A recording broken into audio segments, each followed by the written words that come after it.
एक राजा था, उसके कोई पुत्र नहीं था। राजा बहुत दिनों से पुत्र की प्राप्ति की आशाएं लगाए बैठा था, लेकिन पुत्र की प्राप्ति नहीं हुई। उसके सलाहकारों ने तांत्रिक से सहयोग लेने को कहा।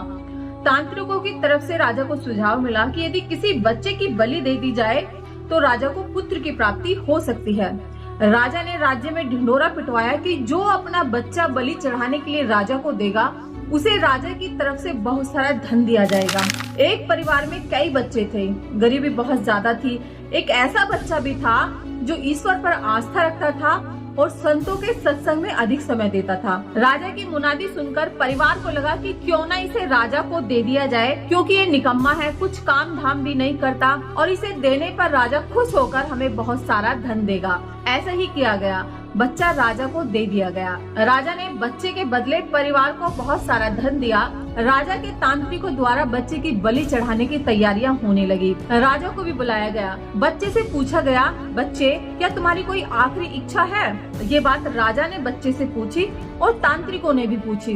बच्चे ने कहा कि मेरे लिए रेत मंगाया जाए। राजा ने कहा कि बच्चे की इच्छा को पूरा किया जाए। रेत मंगाया गया। बच्चे ने रेत से 4 ढेर बनाए। एक एक करके बच्चे ने 3 रेत के ढेरों को तोड़ दिया और चौथे के सामने हाथ जोड़कर बैठ गया और उसने राजा से कहा, अब जो करना है आप लोग कर ले।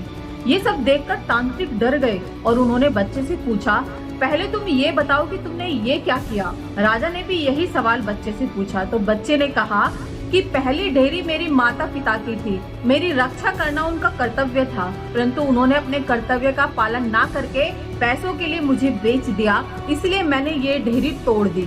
दूसरी ढेरी मेरे सगे संबंधियों की थी, परंतु उन्होंने भी मेरे माता पिता को नहीं समझाया, इसलिए मैंने दूसरी ढेरी को भी तोड़ दिया। और तीसरी ढेरी है राजन आपकी, क्योंकि राज्य की प्रजा की रक्षा करना राजा का ही धर्म होता है, परंतु जब राजा ही मेरी बलि देना चाह रहा हो तो ये ढेरी भी मैंने तोड़ दी। और चौथी ढेरी है राजन मेरे ईश्वर की।